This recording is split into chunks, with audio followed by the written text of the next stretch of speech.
Silva මහතා විසින් පිළිගැනීම. ගරු නියෝජ්‍ය කතානායකතුමා රජයේ මුදල් පිළිබඳ කාර්ය සභාව වෙත යොමු කරන ලද 2023 මුදල් වර්ෂයේ සඳහා වන විසර්ජන පනත් කෙටුම්පත සම්බන්ධයෙන් වූ එකී කාරක සභාවේ වාර්තාව මම ඉදිරිපත් කරන්න සූදානම්. ගරු කතානායකතුමා අවසර දෙන්න අපිට මේක සතියක් පමණයි මේ වැඩ කටයුතු තිබේ නිසා ඉංග්‍රීසි වාර්තාව සූදානම්. අද දවස ඇතුළත අපි සිංහල වාර්තාව සහ දෙමළ වාර්තාව ඉදිරිපත් කරන්න සූදානම්. හොඳයි.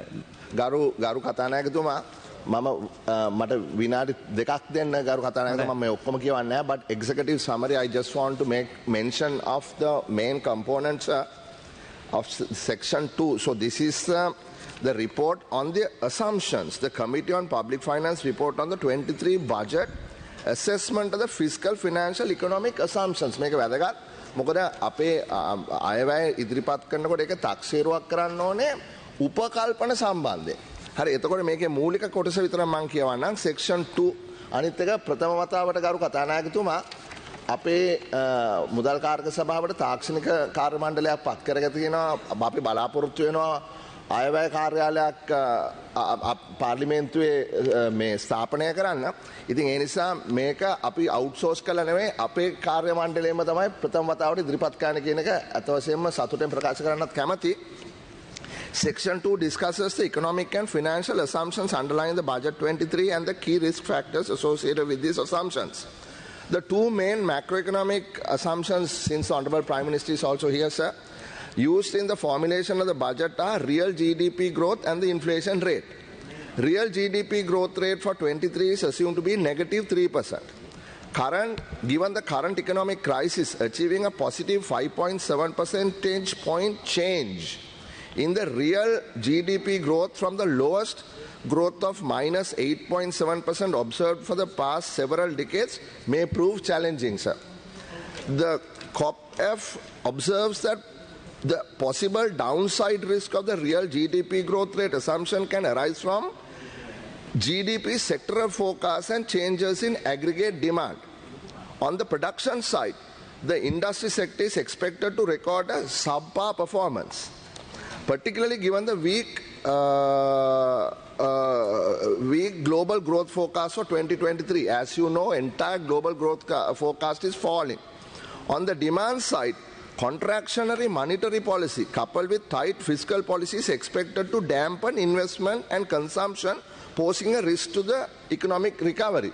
Here what we are trying to point out, sir, is that with interest rates now at 36% on the temporary overdraft and leasing about 40% plus, it is going to be extremely difficult for industrial sector to grow. On inflation, the committee is of the view that an annual average inflation rate of 30% assumed in the budget is plausible. You know, the assumption, Honorable Speaker, for this year, inflation is 30%. උද්දමනයේ 30කට තමයි මේ උපකල්පනය කරලා තියෙන්නේ. අපි විශ්වාස කරනවා ඒක සාධාරණයි කියලා. සමහර විට ඊට වඩා අඩු වෙන්න පුළුවන්. නමුත් එකක් අපි මතක තියාගන්න ඕනේ. උද්දමනයේ 30ට පුරෝකථනය කරන නිසා, උපකල්පනය කරන නිසා තමයි ඔබලා බලාපොරොත්තු වෙන්නේ බදු ලබා ගන්නකොට උද්දමනයේ නිසා ලැබෙන බදු ප්‍රමාණය වැඩි වෙනවා කියන එක. Although the latest data indicate a deceleration in inflation, global inflationary pressures together with supply chain disruptions will keep inflation at elevated levels in 2023. This section also looks at other assumptions such as expected export growth and profitability of the financial sector underlying the budget estimates. One more minute, sir. Section 3 provides an analysis of the revenue and expenditure estimates in the 23 budget and evaluates them against the assumptions underlying these estimates and the policy measures undertaken in the budget. Given that tax revenue increase in line with nominal GDP, right? Nominal GDP growth, policy changes and improvements in tax administration, revenue categories are assessed in terms of change attributed to nominal growth and changes attributed to policy measures and better administration. So what we are saying is, because the inflation is so high, there is going to be a natural growth in your revenue. But to get the additional revenue beyond inflation is a question given the falling growth rates that we are expecting. The final point that I want to highlight, sir, is on the expenditure front. Although the budget 23 maintains recurrent expenditure at current levels, this is mainly driven by the reduction in non-interest recurrent expenditure. And this is important what I'm going to say. Against the backdrop of the economic crisis and high inflation, it may be difficult to maintain certain categories of non-interest recurring expenditure such as salaries and wages at the levels in 23.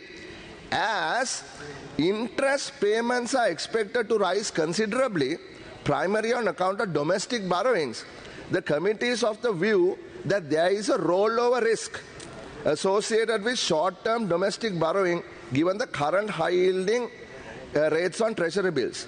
The main risk associated with the foreign interest payment estimate is that it is heavily reliant on the progress of debt restructuring negotiation. මේක ඉතාමත්ම වැදගත් සභාපතිවරයා හැටියට කලබල කරන්නේ නැතුව මේ කතාව කියන්න ඕනේ. ඒ තමයි උපකල්පනය කරලා තියෙන්නේ 2023 ජූනි මාසේ 30 වෙනිදා වෙනකන් 31 වෙනිදා වෙනකන් අපි ණය අපි සස්පෙන්ඩ් කරලා තියෙන්නේ. විදේශ ණය සස්පෙන්ඩ් කරලා තියෙන නිසා ගෙවීමට අවස්ථාවක් නැහැ.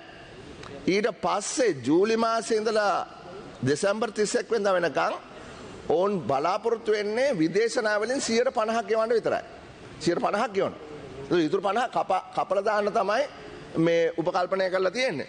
අනිත් එක සභානායකතුමා දැන් මෙතන තියෙන ප්‍රශ්නේ අපි මේක හයිලයිට් කරනවා. ඩොමෙස්ටික් ඩෙට් සම්බන්ධයෙන් අපිට තියෙන ලොකුම වියදම ගරු හිටපු ජනාධිපතිතුමා අපිට තියෙන ලොකුම වියදම තමයි පොලිය. මේ පොලිය දේශීය පොලිය.